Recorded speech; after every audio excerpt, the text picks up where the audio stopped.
महामानव विश्वभूषण युगपुरुष बोधिसत्व परमपूज्य भारतरत्न डॉक्टर बाबासाहेब आंबेडकर यांचं 6 डिसेंबर 1956 रोजी महानिर्वाण झालं. या महानिर्वाण झालं तो एक भारत देशाला एक महान व्यक्तिमत्व आपल्याला मिळालं.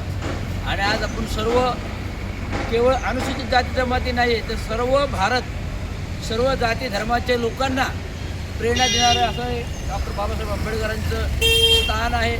आणि त्यांना जाऊन 79 वर्ष झाली. आता 19व्या वर्षाचं महानिर्वाण दिन हा येत आहे. त्यामुळे सर्वांनी अभिवादन करावा डॉक्टर महामानव विश्वभूषण डॉक्टर. धन्यवाद.